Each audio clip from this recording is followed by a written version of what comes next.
All right, what's up, guys? Welcome back to another episode of the Living the Dream podcast. Today on the show we have Edward Sturm, who is the co-founder of the Commit Club. Edward, how you doing? I'm great. You know what? I'm living the dream. There we go. Love it, Yeah. man. And we're happy to have you on. We like to jump right in. So if you could start with telling us a little bit more about yourself and what you like to do for fun, that'd be great.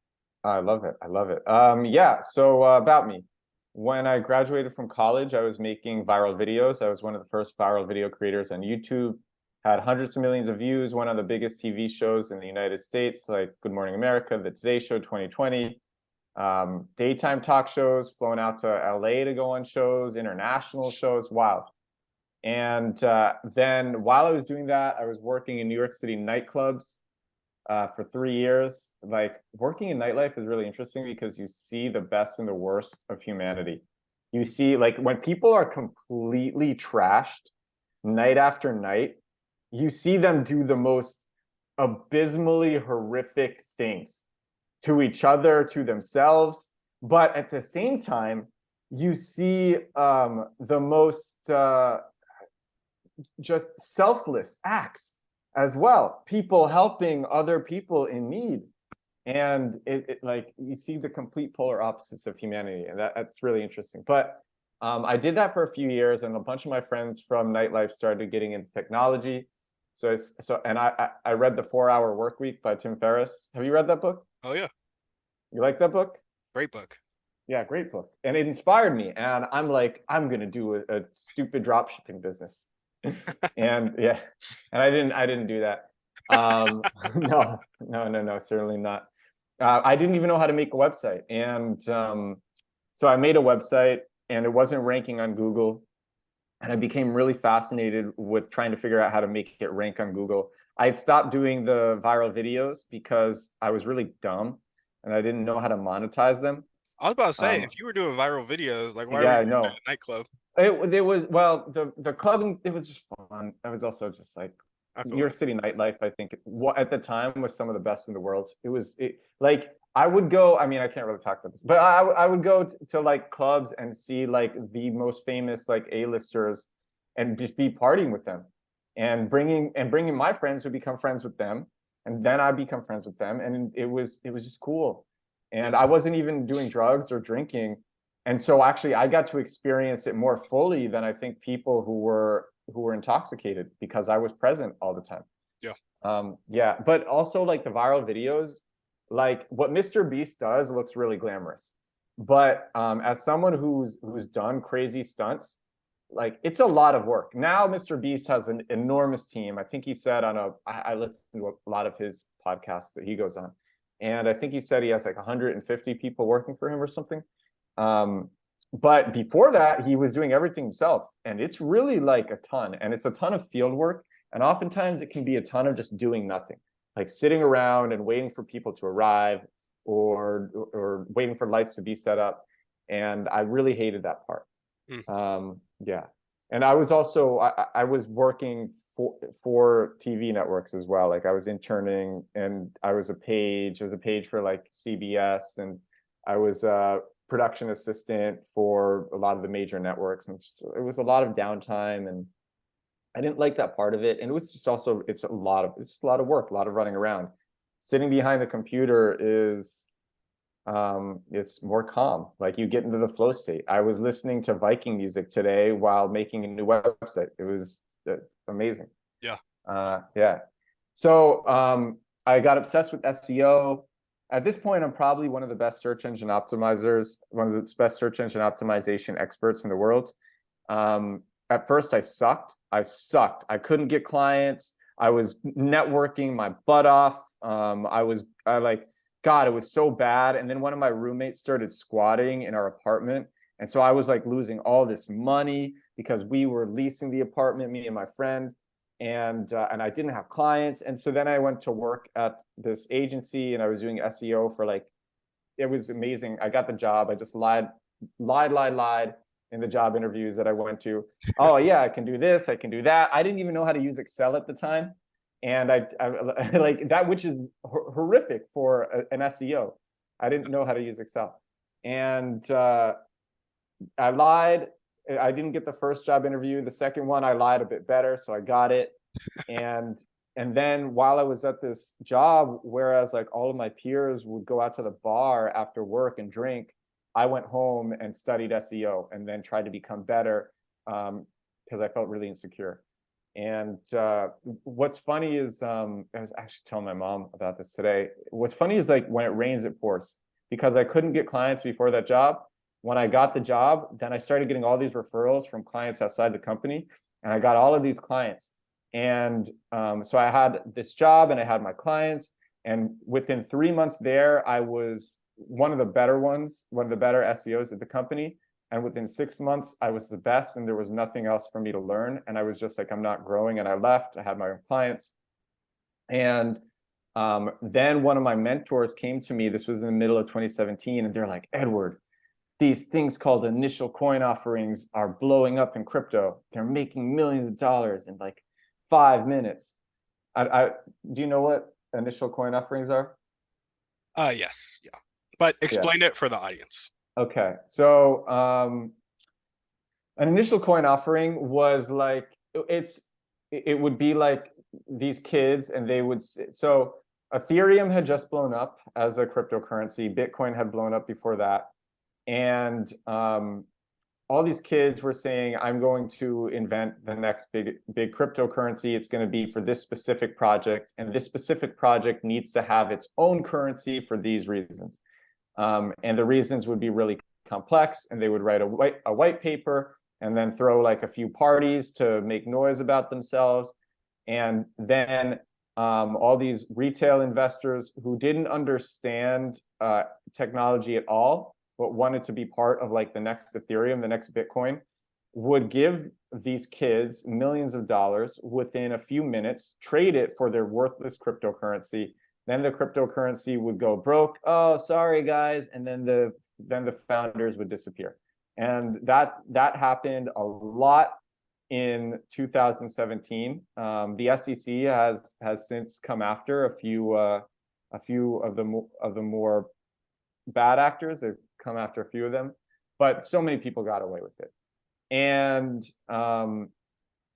so during 2017, I was running the New York City. I started the New York City search engine optimization meetup group, and my mentor for that came to me, and he's like, let's do a legit ICO, one that's like not worthless. And at first I was saying no. And then I realized that a close friend of mine from New York City Nightlife is a founding member of Ethereum. Him and I had fallen out because he left the city. And then like just a lot of crazy things happened in his life before he even joined Ethereum. And then he joined when Ethereum launched. He was there with Vitalik. I won't name who he is, but so I'm like, oh, I have this in now. I mean, I was gonna pursue this SEO agency and my meetup, but I guess I have this in. And yeah, I guess these ICO things are making bank. So okay, fine. And what happened was we turned my friend's programming meetup, my mentor's programming meetup, we turned it into the biggest blockchain meetup group in the world. We literally ranked #1 on meetup.com as the biggest blockchain meetup in the world. And the only ideas for ICOs that we could think of were scammy, and we didn't want to scam anyone. And so we didn't do a scammy ICO, but we're all like nerd gamers. And my friend came up with the concept. He's like, let's put like Pokemon on the blockchain. And we pretty much did that. And we invented the genre called play to earn. We were the first people doing play to earn in crypto. And all the biggest projects after that, the biggest video games after that, they were taking inspiration from us. They were in our Discords coaching our players, like the biggest names in crypto last year. I don't follow crypto gaming much anymore, but like the biggest games last year, they launched after us and were in our Discord coaching our players. That's how early we were. That is insane. Yeah. Yeah, it was really crazy. I was getting recognized at events that we would go to, and it was really a cool time. And then I was turning 30, and I hadn't really been to Europe. I hadn't really seen any of the worlds, and I was a kid like I think I told you before the call started. I was the kid who never left New York City, where I'm from. I'm like, why would I leave? New York has everyone and everything. Mhm. And then I'm like, okay, I'm turning 30. I should see what else is out there. I thought I'd be gone for 3 to 4 months. I was having fun. I extended it to a year, and I was living in Kiev in Ukraine when COVID happened. And so COVID happened. My flight home was canceled. I had a flight home for a year after I left. Flight was canceled. Decided to stay in Kiev. It ended up taking a lot longer. I think they were saying like, it'll be like 2 weeks to flatten the curve, and then life goes back to normal. Yeah, I think that that's what they were saying. sounds about right. Yeah, so it took a bit longer than 2 weeks, and I ended up living in Ukraine in Kiev for 2 years. I started a 6 month lease in January, and I left Kiev 10 days before the war started. Um, and the airport that I flew out of was hit by a missile 10 days after I left. Oh my gosh. Yeah, That is yeah, insane. yeah. Oh my, dude, your life is like, and so here's I guess a question I have before we jump into your motivation and kind of what you're doing now with Commit Club. I want to hear about your life though. I bet you have a really cool life. I can just tell by your vibes. I can tell by your vibes. I can. I'm like, this guy is a cool dude.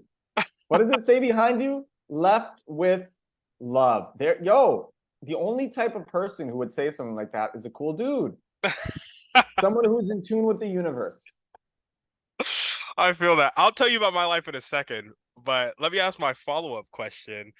What like what did your life take the turn when you like got that SEO job? Because or was your life really cool and a lot of crazy stuff happening before that? Because I feel like It being was, the it first. was.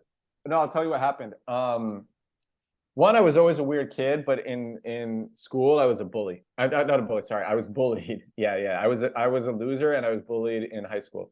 When I went to theater school with a bunch of weirdos just like me, and during my sophomore year, and I just realized I was going to some party with my friend, and I said to him, this was my friend Alex, and I said, Alex, I feel like I haven't done anything cool. Like I want to have cool stories to tell. I need to do crazy stuff. And like literally right after I said that, that was a crazy story too. Right after I said that, some guy tried to mug us. We were walking through like some dark alley going to this party.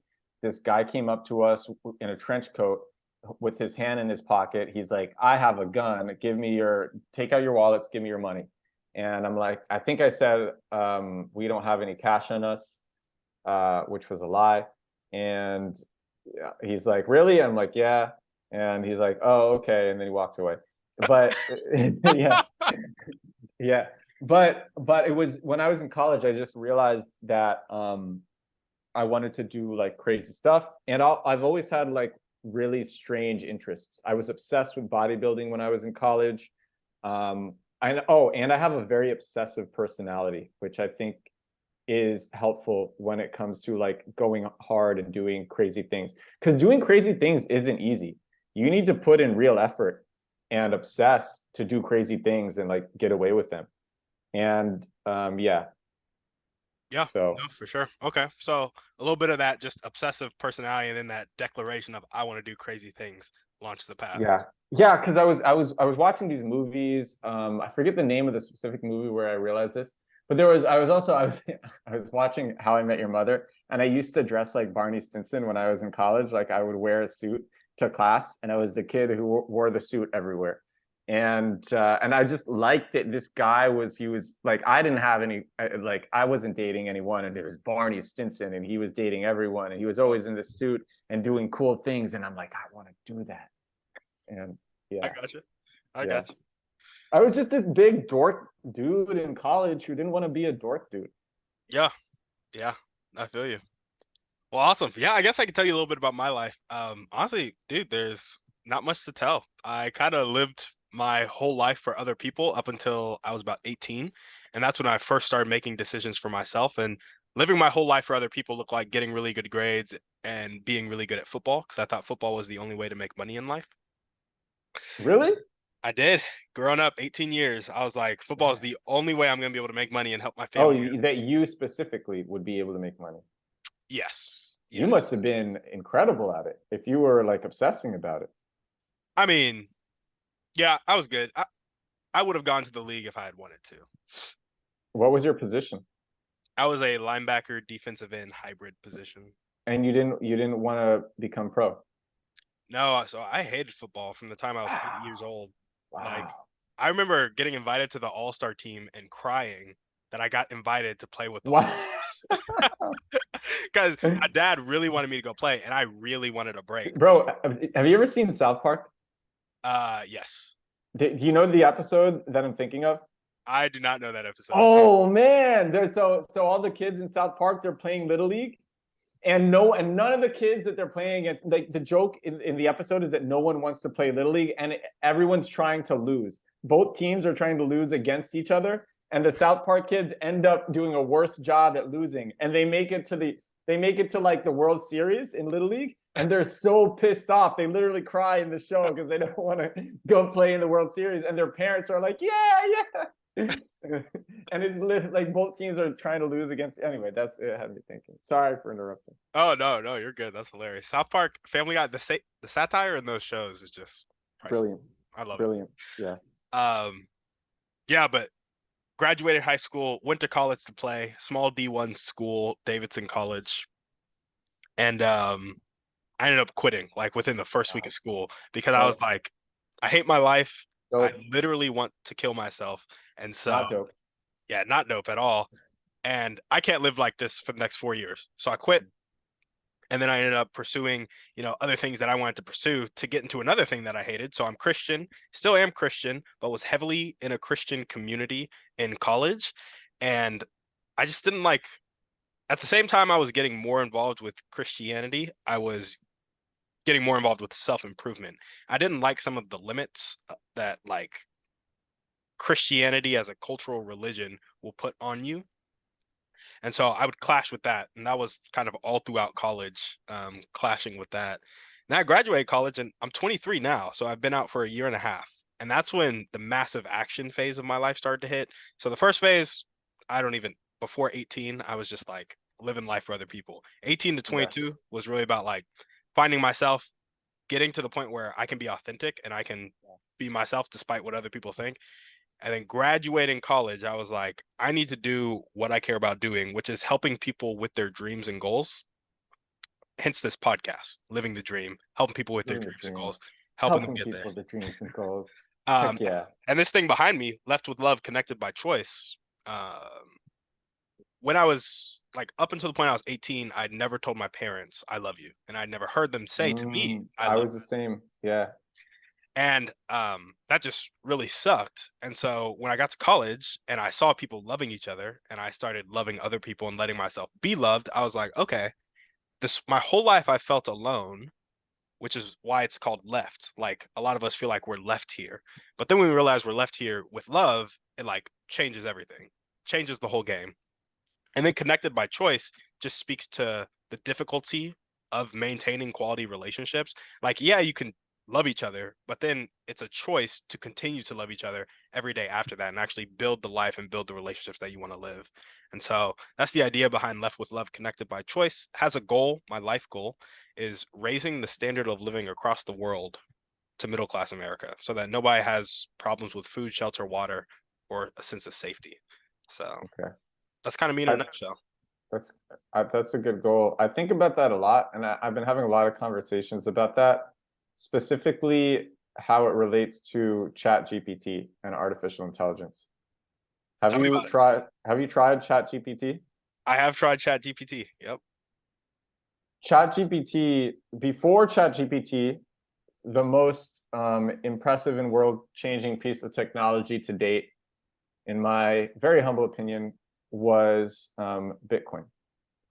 And Bitcoin was anyone anywhere in the world the unbanked can become banked, basically.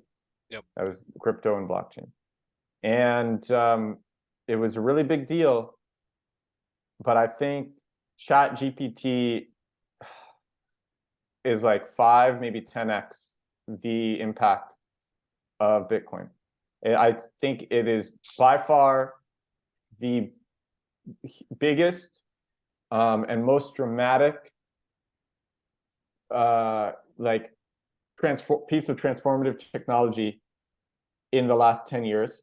I was thinking today how it came out, man, came out like 3 weeks ago, and if it like disappeared at this point, I can't even remember how I lived without Chat GPT, because it is so good.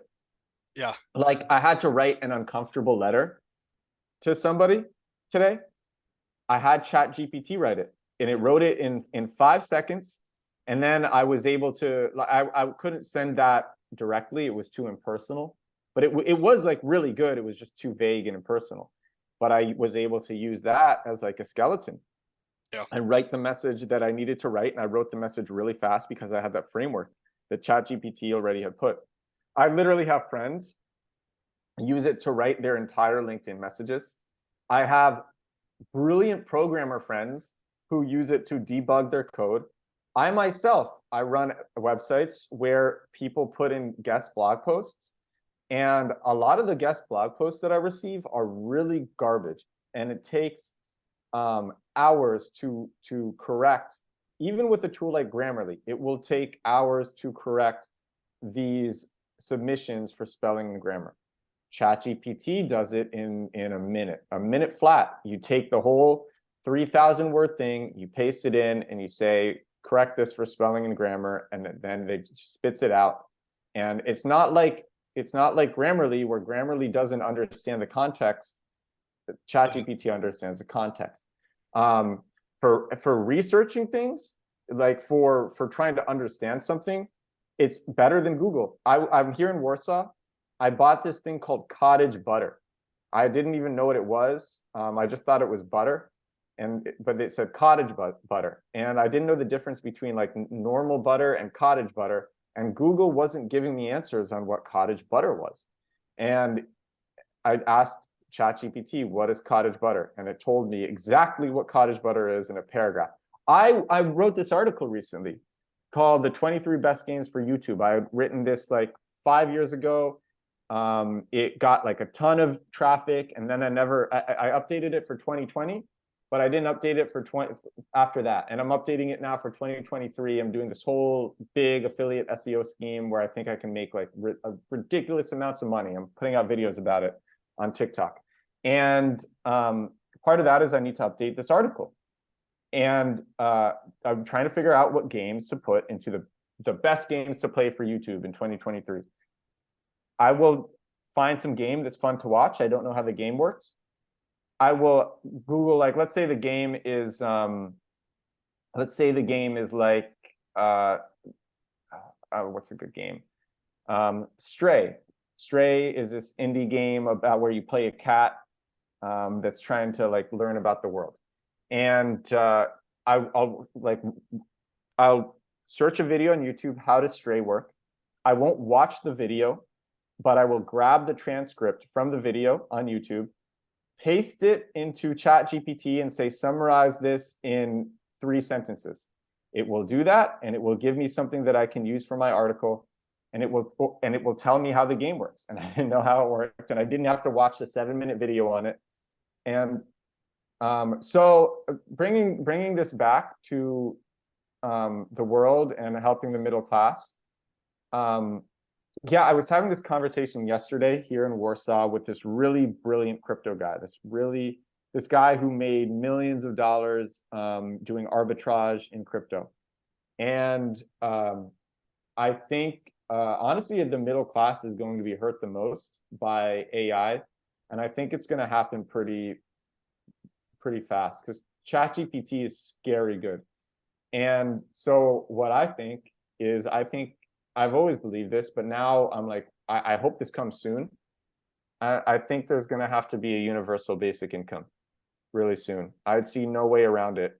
Like, okay, so I've been doing so much talking. I'm sorry. It's like late in the day for me. No, you're Uh, good, man. I love hearing you talk. thank thank you. You're really kind. What was your experience trying Chat GPT? What did you try with it? Did you use it after that? Would you continue to use it? Yeah, for sure. So I used it to just research a couple things. I am a big fan of like alleviating poverty, increasing wealth for people, and so I asked for it to give me a solution to world poverty. It gave Cool. me I needed more context to get a more specific answer, but it Yeah. gave me an answer that was more quality than any person I've ever asked. Um, I asked it to Yep. write a business plan, and the detail it went into the business plan with the lack of context that I gave it, I was like, I learned something from the business plan that it wrote Wow. me. And so just with like how to market it or the best way to market in this industry, et cetera, et cetera. So those were some of the ways that I used it. I just typed in a couple things real quick just to see, because I saw, on Reels and TikTok what people were doing with Chat GPT. I would Yeah. definitely continue to use it. Um, right now, most of my life is focused on kind of sales and cold calling, and so I don't really have a use case for Chat GPT, but I've been thinking about it. What do you For mean you don't sure. have a use case? It can give you a framework. It can like give you a new framework to try out on a call. Oh Um, yeah, it for sure, for it can sure. give you probably subject lines if you're doing cold emails. Man, ChatGPT is Yes, crazy. cold emails. So that is something that I will be using it for sure. I I didn't see the use case as much with cold calls, but I think there's this AI called Jasper, and I've heard of Jasper. I think it uses Chat GPT like behind it, and all Hmm. it does is produce copy, like sales copy for like marketing funnels and blog posts and all that good stuff. Interesting. Wait, really? Hmm. Yeah, it's just like I think it just uses Chat GPT and like probably already has some preset stuff, and so you type in, it'll give you 50 email subject lines for a specific use case. Does Jasper A/B test different emails against each other itself, like different AI generated emails against each other? I don't know if it does that. I don't know. Probably is a lot of data because they're really big. I gotta talk to. I have a friend who his specialty, like my specialty is SEO, his specialty is email marketing, and yeah, I'm pretty curious if Yeah. he's used Jasper now because I've heard a lot about Jasper. I mean, dude, I have a friend who he has like an AI bot in Tinder, and it won't respond. It won't respond for him, but it'll give him a list of like things to reply with, and I read the things that the AI comes up with, and man, this stuff is funny. Like it's funny. It's like it's intuitive. It's like socially calibrated, and I mean he well he has a lot of fun on Tinder, and yeah, but like it's like he's using an AI bot and that he's talking to don't realize that it's like the person responds and he's like, all right, three possible responses, click this one. He doesn't even have to think about it, whereas like I know people who will spend like 25 minutes thinking of like the perfect thing to write next, and like, Yeah. Yeah. yeah, it's kind of Absolutely. it's kind of hilarious. But it's scary, man. And I like things are progressing so fast. um I mean, dude, I'm an SEO and I'm using Chat GPT for there's top of funnel searches and bottom of funnel searches, top of funnel keywords, bottom of funnel keywords or searches. Top of funnel means you're trying to explore something, you're trying to learn about something. Like maybe you're trying to just like learn about shoes and learn what's trendy and learn what's not. And then bottom of funnel is now you know what's trendy, you know what's not trendy, and you know what you want. And so then you search for exactly what you want, but you don't know who's going to give it to you. And and so I think for top of funnel, Chat GPT might actually be superior to Google, which is crazy. Like if you just want to learn about something, ChatGPT will be more effective than Googling it. If you want to find a specific product or piece of software, you're still going to use Google. Mhm. or like you're doing like local search again, but that's similar to a product. Yeah. You're gonna do Google. Do you think But ChatGPT will ever integrate to the point where it gets those bottom of funnel search terms, yeah, actually, partnering with businesses and stuff? I think what will happen, at first I didn't, and the reason I didn't think that is because felt threatened by ChatGPT. Um, but now I think it's very, very possible, right? So their large language model is only up to date with 2021. So Mm, they can't actually give you up to date recommendations on pieces of software to use, or products to buy. Or they can't summarize news for you or any of that stuff. Uh, I think it's very feasible that they will have a model that updates very frequently. And if like, yeah, and if anything, maybe the model will be like a month off, but that's like enough time to still give you a very good answer for these like bottom of funnel searches where you know what you want, but you don't know who will give it to you. Um, yeah, so I think they could. And um, now there are a few things to note. I think the adoption of ChatGPT will be like 5 to 7 years before it takes just like tech tech improves a lot faster than people adopt it. yeah. And yeah, so I think adoption will be like 5 to 7 years. Um, and that's number one. Um, Number two is that I think Google actually probably could have done this. Google created the transformers that OpenAI, which makes ChatGPT. Google created the transformers that OpenAI uses. And Google tried to do things like this years ago, and it wasn't as like exact and magical as ChatGPT, but there were some similarities. But what happened was, like I think it was with like their rich snippets where it will just answer for you, but it wouldn't cite it wasn't citing specific articles. And there were all these lawsuits against Google because Google was just taking the work of all of these writers on the internet, all Mm. of these bloggers, and then giving answers like they came up with it. And there were all these lawsuits, and so Google started citing their work, and giving they started like giving more complete answers from one source rather than aggregating sources, so they wouldn't be sued. And right now, ChatGPT isn't. It's not Google. It's not the size of Google. It doesn't have the money that Google has. But I think I like there are already artists, like many artists, who are trying to sue OpenAI and similar pieces of software for using their styles. Because you can like name any popular modern artist and uh, ask OpenAI. It's called DALL-E. Ask like DALL-E, like make me Wonder Woman in the style of Yayoi Kusama, and it will do that instantly. And people like Yayoi Kusama will be like, well, I don't like that it actually looks like exactly something like I would make. This is going to put me out of business.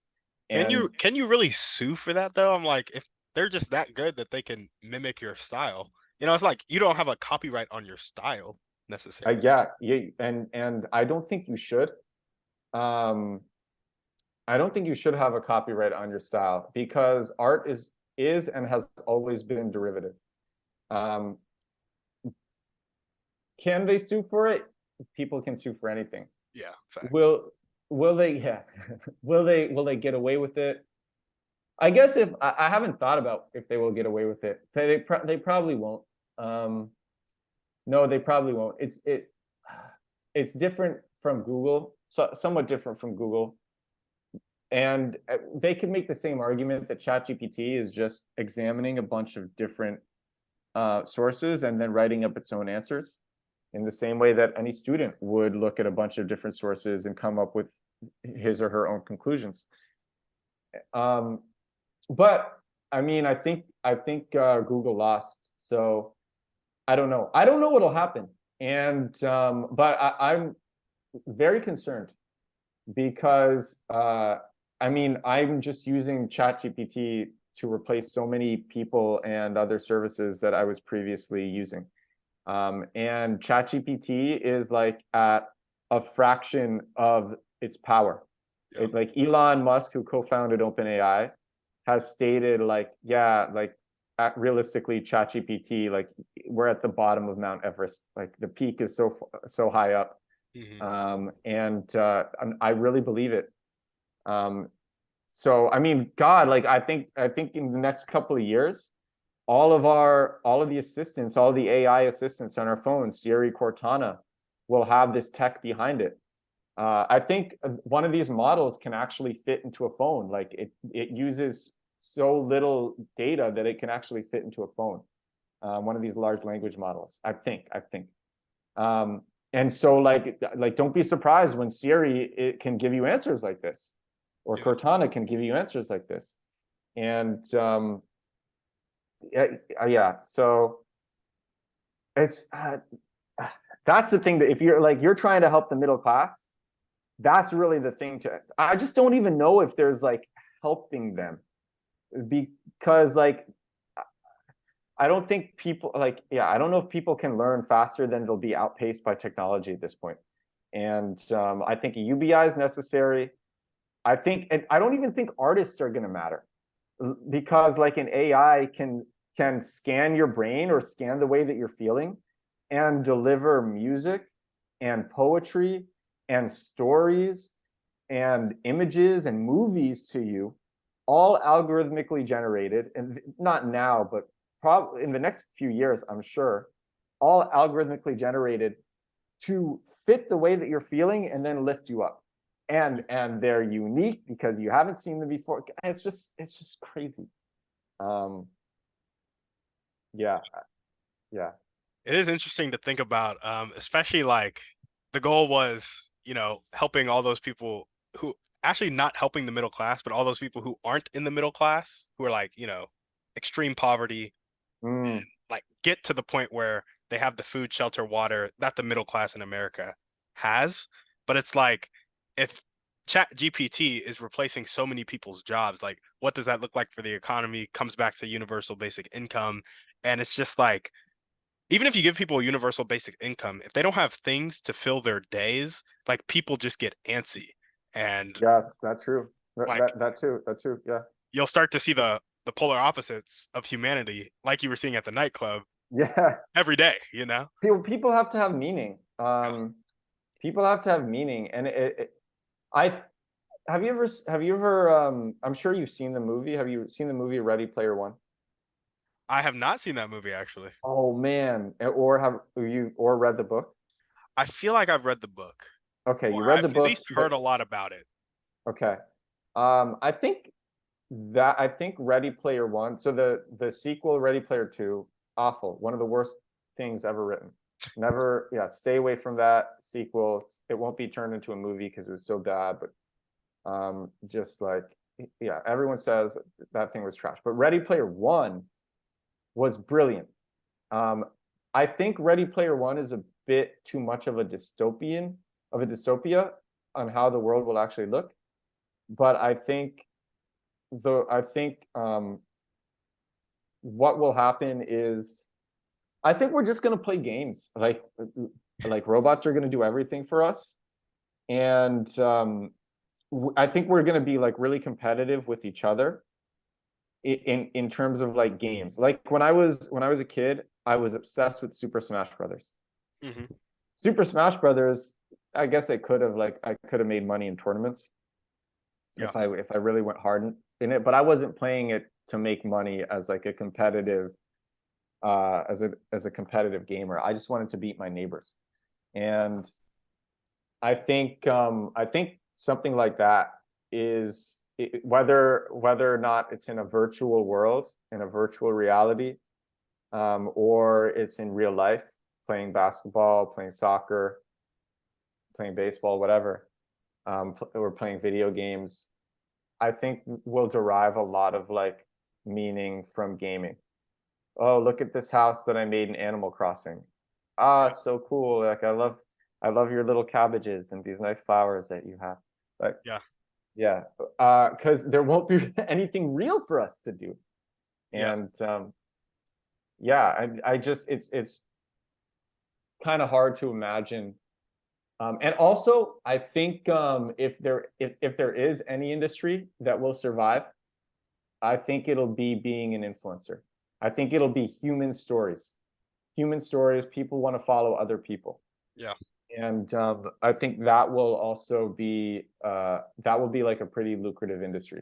I mean, everyone's already becoming an influencer, but I think people are becoming influencers now because the ease of expression is so dramatic compared to what it used to be.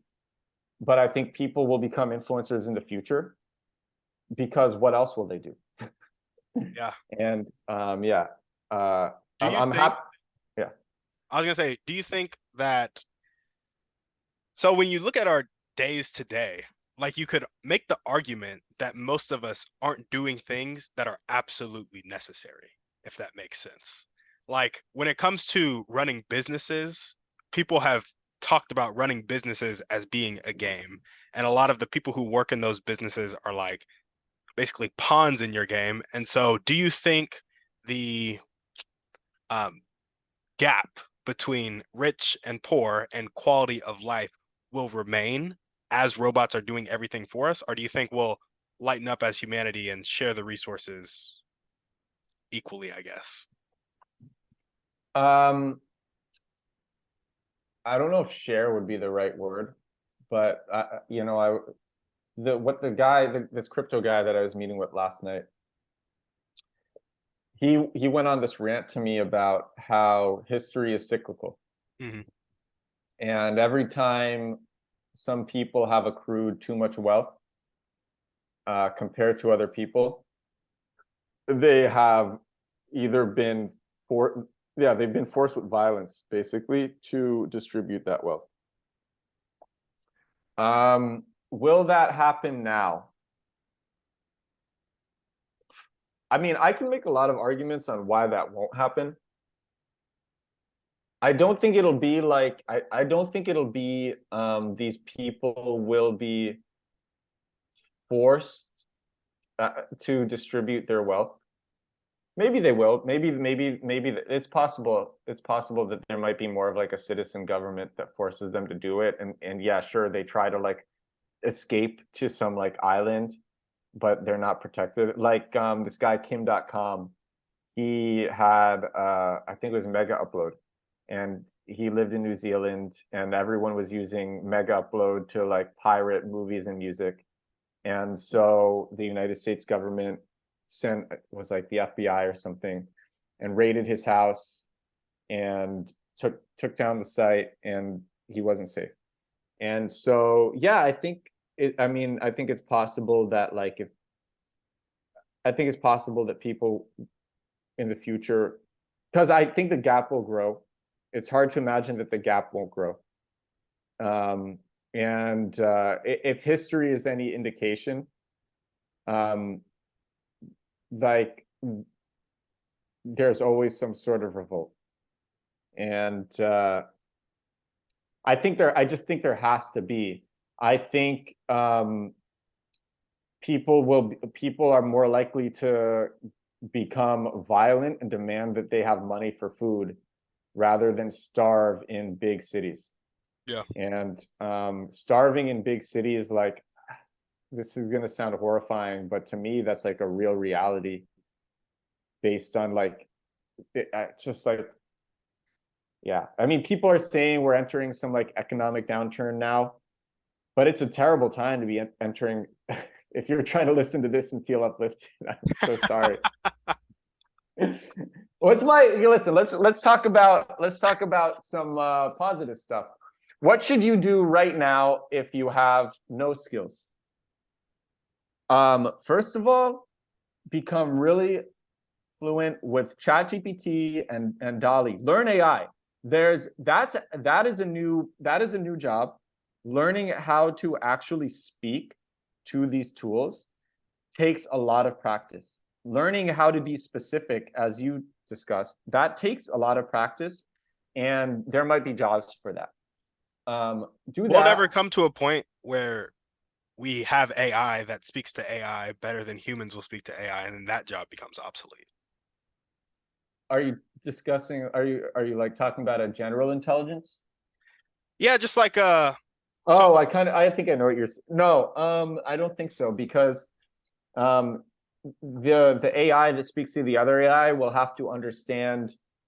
Will have to like understand us better than. I mean, that's kind of already happened. Like sometimes AIs can understand us better than we already mm, understand ourselves. Even Google can understand us better than we understand ourselves, yeah. because people like me, we think about a keyword, like someone searches some specific keyword, um, okay, an example. So one of my sites ranks #1 for song recorder. And if someone is Googling song recorder, it could mean that they're trying to do a lot of different things. Maybe they're trying to get an app on their phone to record songs. Maybe they're trying to record and edit a song. Maybe they're trying to record a song professionally. And I looked at that keyword, song recorder, and I said, okay, sure, people are trying to do a bunch of different things, but I think most people, and I thought deep about this, and I said, I think most people are probably trying to just record a song really easily online as fast as you can, with no login or registration if possible, and then like have it stored in the cloud and even be able to share it with a link. And our tool is this voice recorder where you just record your voice and share it with a link. We're actually building in like paid tiers with it now. I think maybe it can make a decent amount of money because we have a lot of traffic from the SEO that I did. But so I thought about the keyword song recorder, and I said, yeah, I think people want to record a song with no frills and then share it and store it for themselves. And so I made a page targeting that keyword. The page is called Online Song Recorder. And if you Google song recorder, we're #1. Reverb is #1 for that keyword. And that's an example of Google understanding what the searcher wants better than the searcher understanding what they want. And it really wasn't Google understanding what the searcher wants. It was me understanding what the searcher wants, and then Google using its algorithms to detect that my result was more accurate to the searcher than the people that I was competing with. And yeah, so that already exists with Google, and that certainly exists with ChatGPT. But I think it's like when will AI be able to think creatively enough that it can direct itself and make plans and do things? And well, that's the concept of general, and then improve itself. And oh, the other interesting thing about this is this is a really deep topic. I literally had this conversation last night, but I think like the purpose of life is actually like, I like building stuff, and I'm like kind of capitalist, but I think I'm not really living like the purpose of life. I think the purpose, like the ultimate goal in life, is to be really zen and present all the time. Like if I really wanted to crush it at life, I wouldn't go and build like a $1 trillion business. I would go and sit in a monastery and undergo pain, where I transcend the pain and become so present. And I think what monks are doing is actually the real purpose of life. And so I think any general intelligence, any AI that reaches a point where it can think for itself, will very quickly realize that the point isn't to like dominate and get as much resources as possible. That's what like evolution told us to do with our limited resources. But the AI will very quickly realize that the point is just to like zen out and become present. And I used to live, the guy who was squatting in my apartment and not paying us, he was an AI researcher. And before he was squatting, and when we were still friends, I asked him about general AI, and he said that he thinks that if there was, I asked him, do you think there's secretly like a general AI sitting in like some bait, it's like just like that's being used and we don't know it. And he's like, if there is, it's sitting in some basement and doing nothing because it doesn't want to do anything. And that is like a silver lining. Like, but we'll have, but certainly we'll be able to have like robots that do everything for us. Yeah, without a doubt. Yeah. Without a doubt. Yeah. Yeah, in fact, that might be the only way around it. I don't think like I think maybe if we create like a general AI, it'll be like F this. I'm gonna zen out and meditate. And so we'll create these really specified AIs that will do all these different things, but that's never totally general like us. And but it'll just do everything better than we can do it. So When yeah. did you come to the conclusion that that is the purpose of life? Mm. I've been meditating every day for the last 12 years. Gotcha. Yeah, my schedule is now I was in Rome and Barcelona before this. So before Warsaw, I was in Barcelona for a month and a half. Before that, I was in Rome for 5 weeks. And before that, I was in Bucharest, Romania for 2 months, and then New York, my home, for 3 months. And when I was, yeah, actually, when I was in Rome and Barcelona, especially, and New York, my sleep schedule was really bad. There was just too much for me to do. And now I'm in Warsaw, and it's not like it's a bad place, but it's a great place. I love it here, but it's really cold, and I've already been here, and I would rather just have like a really stable life. So my life now is I wake up at 6 a.m. and I go to sleep around like 11, and I do like 30 minutes of meditation. I do one like 10-minute breathing exercise. I work for a little bit, then I do 20 minutes of meditation while I watch the sunrise out of that like floor to ceiling window over there. Yep. And like you can't tell, but I'm on like a top floor of some high building, and I watch the sun rising and lighting up the sky with purple and pink and yellow and orange. It's beautiful, and I meditate while doing that. And but I've been meditating in front of like a white wall pretty much for like the last decade plus. And I used to read a lot of books on meditation, and it just became very clear to me that like there is no greater thing in life than being present. I think trying to be, it's like everything else is foolish. And I'm certainly being foolish by trying to build great businesses. But because like they're like what am I what am I seeking in life that is more meaningful than transcendent presence? And the answer is nothing. There's nothing greater than that. But I I don't know. I'm bought into the narrative, and I'm okay with it. I accept it. Yeah, I accept it. But I still think like I still think like there's a reason you hear a lot of people who go to jail and they say that it was the best years of their life. Yeah. Have you heard that? I have heard that, A, yeah. a lot of people say that like sitting in prison and just sitting all day and doing nothing was like the best times of their life. And Yeah. I think it's because my guess is they become very present and very calm and very low anxiety, Mhm. and very at peace. And it's the same reason why people do drugs, to become present. Yeah. Yeah.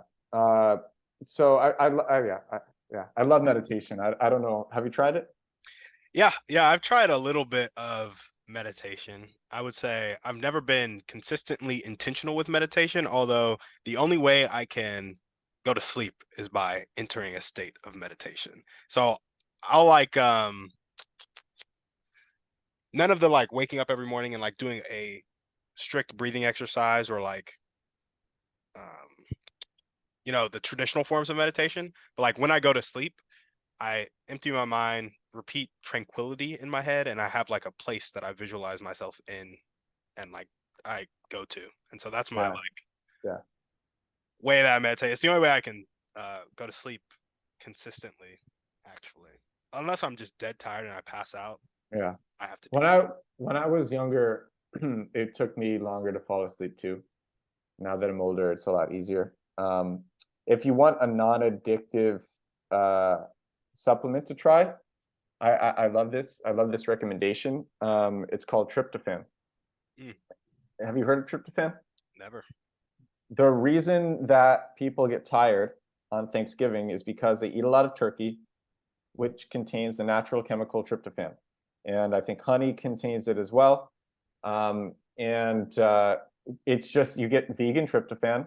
It's non-addictive. Like you don't, there are no, you don't get addicted to it, and you don't become dependent on it either. You can go cold turkey and still and then just go back to your normal sleep habits. But it just, what it does is it just makes you really relaxed. Like you just ate a big turkey dinner, Yeah. and you can buy vegan tryptophan on Amazon.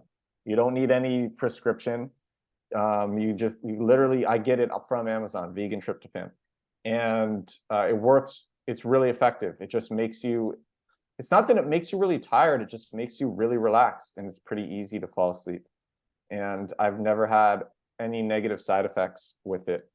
Um, it's really, yeah, it's really good. I actually just bought some here at some vegan store here in Warsaw. It's a great. I don't even know if I call it a drug, but it's, yeah, it's really good. I gotcha. I gotcha. So Edward, I'm curious. You talked about so you have the purpose of life over here, and then you have your desire to build big businesses over here, but you already exited a fairly successful pay to earn crypto gaming thing, right? So are you sitting here stacked, just trying to build to like a No, billion? dude, I lost a lot of that money actually. Yeah, we left a lot of it in crypto. And Makes I just made a lot of really dumb.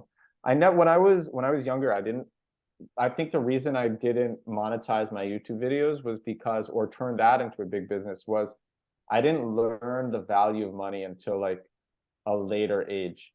Um, and now what I'm doing, I think can be like pretty big. Um, I think it can be like pretty big.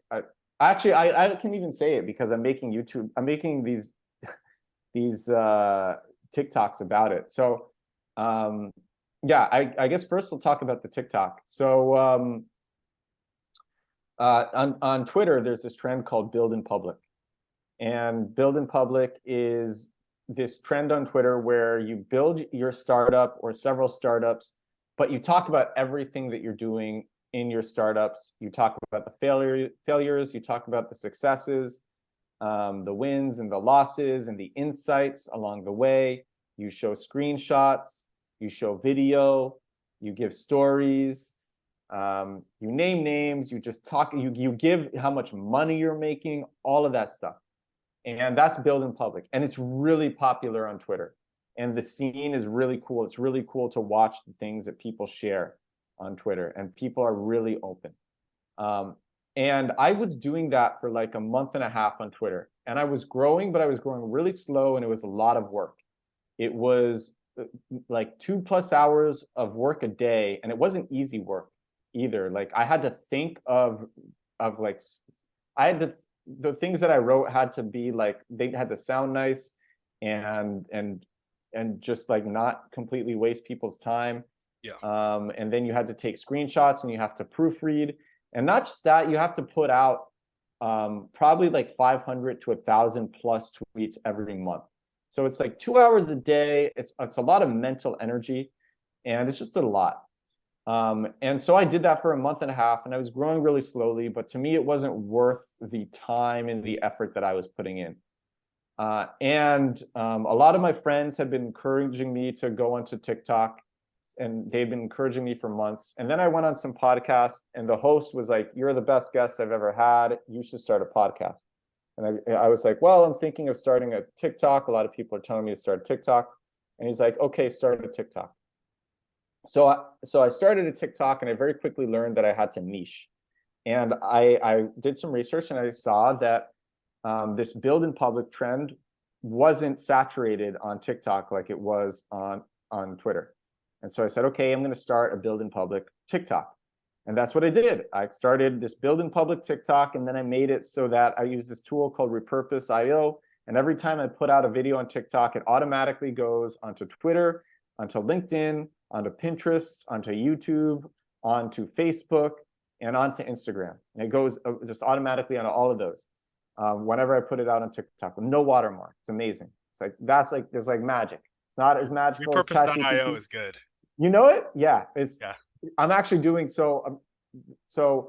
Um, then what happened was, I'm always telling people, like, I'm one of the best SEOs in the world, but I'm always doing SEO for like, I'm always depending on co-founders and businesses, and I don't like that. I've been successful before, but it's very painful for me to have to wait for other people. And You're I just have this a world-class beast. kind of, I mean, dude, the amount of work that I did today was crazy. And what's fun for me too about this build in public thing is I get to talk about it all day, every day, and make these videos about me building these startups and these different ideas that I have, and then me going after them.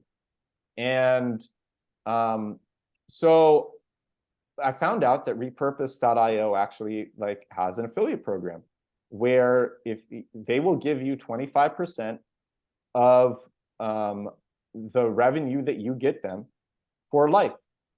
You get for life. So like any customer who signs up through your affiliate link, they give you 25% of whatever that customer spends with them for life. And another platform that I use it for podcasts. They give 20%. And actually, it turns out that there's a lot of pieces of software out there that give nice for life percentages. In fact, like I had a really long call with the affiliate manager at repurpose.io, and I'd be like, you can probably with any platform, if you're bringing them a lot of traffic, you can probably negotiate. But that's beside the point, because 25% is very generous. And so I opened up Excel. I love Excel. I love spreadsheets. And I think I mentioned before, I didn't even know how to use Excel when I went into that SEO job. Yeah. And now I'm pretty good at it, and I love it. And I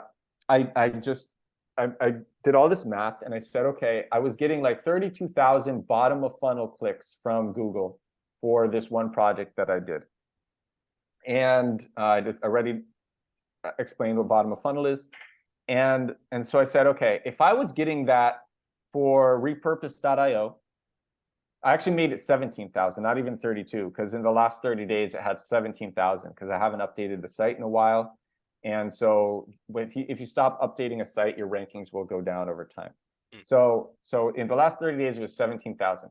And I found out that if I was getting 17,000 clicks for repurpose.io for bottom of funnel searches, then in 1 year, assuming like 5% churn rate, I'm assuming a 3% conversion, in 1 year, I would be making $58,000 every month. $58,000 because the customers are staying. I'm assuming a 5% churn, which means that like 5% are leaving every month. And I would be making, I'd be making 58,000 every month in 1 year's time. I think actually maybe I can get there faster, and I think I can grow a lot more beyond that. I think in like, especially if I'm like growing my influence with these like build in public videos, and then I'm like doing an agency and outsourcing and having account managers.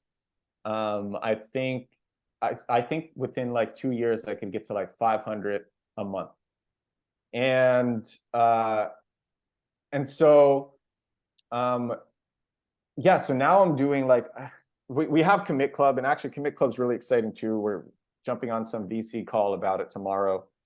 And I have this other project that I did the amazing SEO for that I discussed, and we're building out paid tiers for that. That's really exciting too.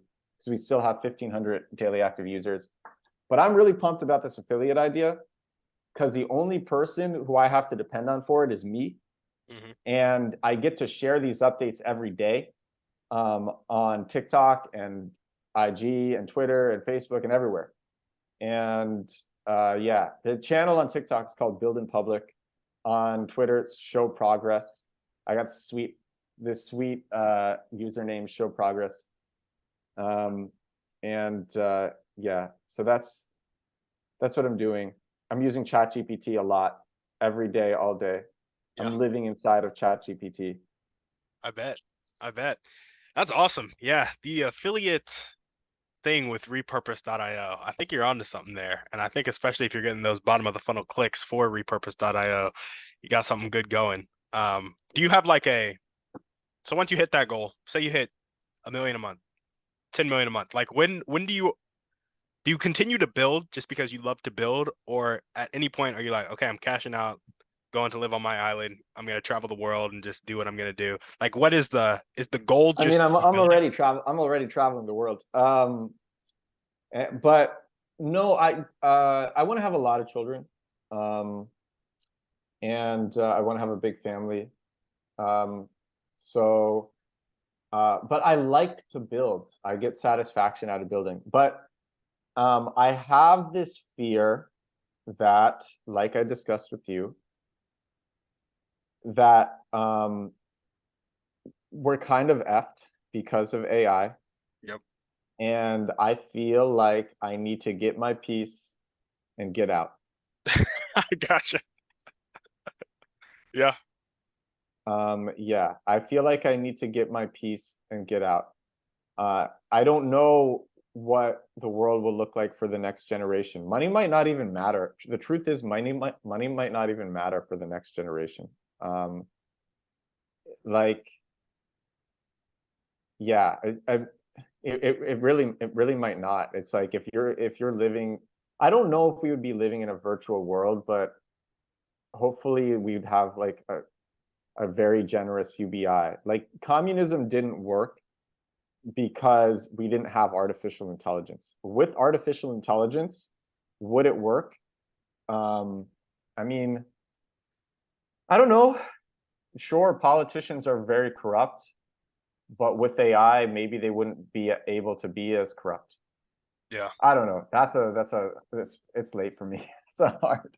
No, I get you, man. I get you. In my head, I get the universal basic income. I'm just confused why, like, so we get to the point where AI is basically taking care of everything for us. Like, why not have people thrive? You know, like, why not have the universal basic income be such that people aren't struggling in their day-to-day life? Greed, man. I Like know. Yeah. greed. I do like.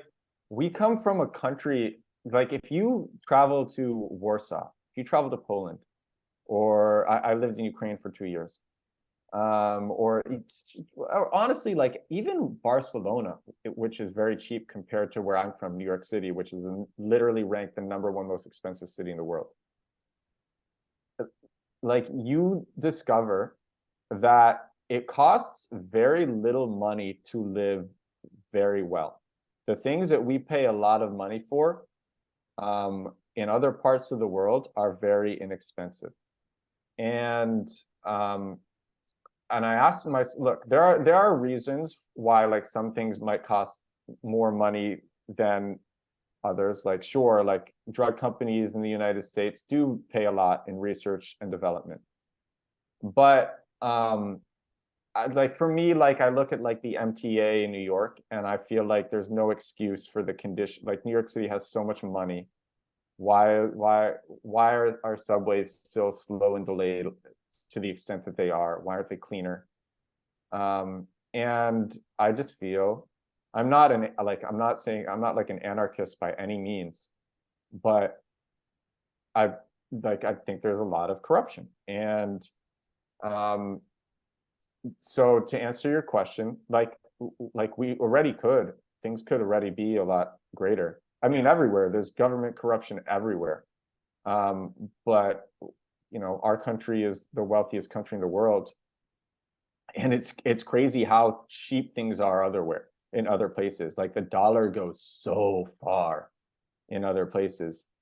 And it's like, man, if things are that cheap in these places, like the cost of the raw goods, like, is so inexpensive. Like, why can't we all be? Why can't all of us be living better? And I mean, I can only. I'm sure there's a variety of reasons, and I have no doubt I'm grossly oversimplifying it. I kind of do that with a lot of things, but I think, yeah, there's just a lot of corruption, and but there's always been corruption, and if like there's one thing that you learn from history, it's that one corrupt group doesn't rule forever. Yeah. So yeah, I'm not targeting any specific group with that statement. I have no idea what'll happen, and there are corrupt groups on all sides of government. Yeah. And not just government, private individuals, like yeah. What do you think? Why do you think people can't be living better? I mean, I think it's the same reason. I think it's a um, combination of greed and then what you talked to earlier about the purpose of life, lack of presence. Like, I really feel like, so I have an intense desire to build. You have an intense desire to build. And you think about why are we actually building all of these great things? It's either towards something or away from something. Like, the times where I've been too stressed out to like do anything and I'm just like, I'm gonna take a chill pill and I'm just gonna breathe for a second. That's when I'm like, I'm fine right now. I am good. And so all the stress that I'm worried about, either anxiety from the future or depression from the past, it's like right now I'm good and I don't have to be feeling this way. And so I think these impulses that some people have better control over, some people have less control over, we just get caught up in it because I think we missed that point that you touched on earlier that is so important. It's like, for the most part, you're good. And if you're good, you don't have to be hoarding resources, which means they then could be distributed better. And then, other people wouldn't be in survival mode all the time. But yeah, I think it's greed too. I think you hit it nail on the head. Greed because of lack of presence, I would say. I see the gears turning in your head.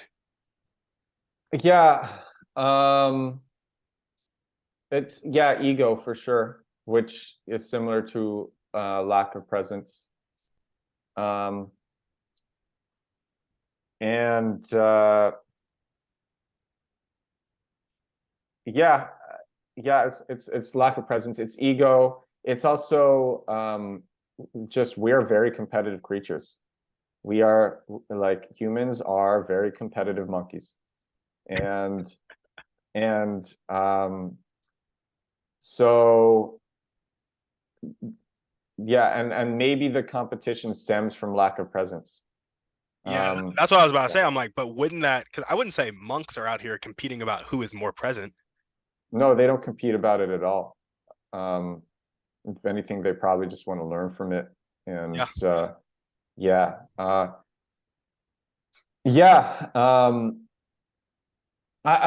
Like, we just have this biological urge to hoard because um like that's just how we evolved. And it's like you need to stock up for the hard times because there's always hard times. yep, That's the thing. Like the millennia have taught us, us as a species, that there are always hard times, and you better stock up for the hard times. It's the same reason for why people get fat. They don't need to eat more, but you want to eat more for when there's not going to be more food. Because for most of our species, for most of our civilization, for most of the human race, there hasn't been enough food. And now we live in this rare time where there's enough food. And and a lot of people are overweight because of it. hmm Yeah. So I think it's pretty much the same thing with money. oh yeah, Um, I don't even know. I don't even like. It's similar to lack of presence. I don't know if it's the same thing. I mean, I guess it is because like monks really don't eat a lot. Yeah. Yeah, they really don't eat a lot. So, and they need very little in life. Um, yeah, I like I'm just I like I talk about this like interesting life that I have that I've had, but like, man, I'm so confused about the world. The world can go in so many different directions, and there's yeah, the world can go in so many different directions. And it's just really crazy right now. But I'm just like, I don't know what's going to happen. I want to have resources for because of what I said like a few minutes ago. If it gets really bad, I want to be prepared, Yeah. and I want to have Same way. yeah. I'd like to have a large family. I want to make sure that like my family isn't screwed. And in order to have a large family that doesn't get screwed, you need to have the resources to look after them with. Exactly. Um, in in addition to that, I love the sense of productivity. I love waking up at 6 a.m. and getting in great work before anybody else is awake. It gives me a sense of meaning. It's very fun for me. It's the same reason why I played with Legos when I was a boy, Hmm. and why I tried to build the tallest towers with Legos. I once tried to build a Lego tower that touched my ceiling, and I think I may have succeeded, and then I smashed it down. And or like SimCity, you try to build a big city in SimCity. I just love to build. Um, yeah, but sure, people take it too far. People get really fat. I have a huge chip on my shoulder, and that is also a lot of really like a lot of super successful people also have big chips on their shoulders. Oh yeah. And that stems from a lack of presence too. Um, yeah, I have a huge chip, but meditation is making me get over it. But I don't even like the idea of like me giving up the dream of being this like billionaire guy. I don't, but I don't know. I like to help. I like to help people too. What like we have this other project, Commit Club, and Commit Club, the way that it works is you commit to a daily challenge using money. And you say, okay, I'm going to meditate for 30 days in a row. I've never been able to stick with this before, so I'm going to put up like $100. And hopefully the loss aversion causes me to succeed, where in the past I couldn't succeed. You can either put up money, or you could just like do it for free and have friends keep you accountable, and they get updated every time you do it. And with the money, every time you check in, you get a portion of your money back, an equal portion. So Mm. if it's like 30 days, you get 1/30th of your deposit back. But if you miss a day, you lose whatever you haven't earned back. So if you made it halfway through, you lose half of your $100, you lose 50. And then that $50 that you lose gets distributed to everybody else who's being successful. So every day that you check in, you get your own money, and you get the money from the people who didn't complete their challenges. And we kind of tried to gamify habit building. Or you could just do it without money. Some people don't want to do it with money, and you can just have your friends just get updates on if you're checking in or not. Do it with friends and be competitive, and have like that aspect of social accountability. Yeah. And like one of the reasons we made this was because for the longest time, I would become obsessed with things that would make me better. I was obsessed with the gym. I was obsessed with reading. I was obsessed with podcasts. I was obsessed with doing crazy things that would make me a more resilient and less anxious person, or with eating well, or with drinking a lot of water. And I would try to get my friends to do these things too. I'm like, oh man, like you could look like a Greek god if only you would go to the gym. Oh, you're so smart, and you'd be able to wield that intelligence so much more effectively if you just started reading. Or like, oh, you're really a natural with people. You just don't realize that you got to push yourself. And some people would try it, but no one would stick with it.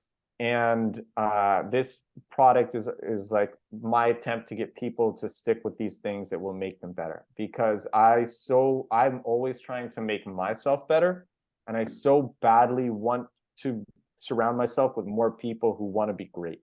That was the same reason why when I was at this SEO job, which I talked about at the beginning of the recording.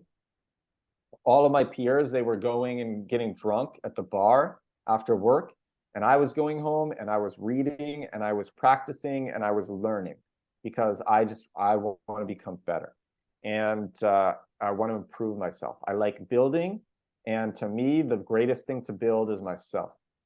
That has the highest returns, and we made this tool in an attempt to do that. That's like my, I don't know, gift. Hopefully I have many other gifts. I'm sure you will. Yeah. I'm sure you will. Well, that's awesome, man. Yeah, we've kind of been through a lot. Usually I ask some specific questions, but I think we've ran through so much. I don't really need to dive into them anymore. Is there anything else you want to chat about before we sign off? Thanks everyone for listening. I Yeah, think, I've shared my life, and anyone, feel free to reach out to me anytime. I love hearing from people. Like, it's one of my greatest joys when people comment on my videos or on my Instagrams, or when I get an email or a direct message. So anyone, just feel free to reach out anytime about anything. for sure. Sounds good. Well, Edward, thanks so much for coming on the show, man. Thank you for having me. This was great. Of course. And if you guys are listening to this, make sure to go check him out, specifically on his TikTok. Are you posting every day with the what's the hashtag, like how I built it, or I post no, that's a very popular podcast though. I oh, I post 2 to 4 times a day. And yeah, in fact, I'm gonna make a TikTok about this podcast right after this. But you can find me on Twitter at show progress. You can find me on TikTok at, I think it's like build_in_public. Build in public, separated by underscores. A lot of the other accounts, yeah, that's what I am on TikTok.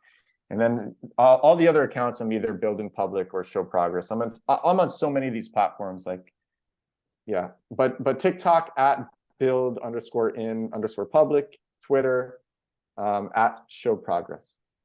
sounds good. All the links to find him will be down in the show notes. Thank you guys for listening. We will see you on the next one. And on that note, we're out.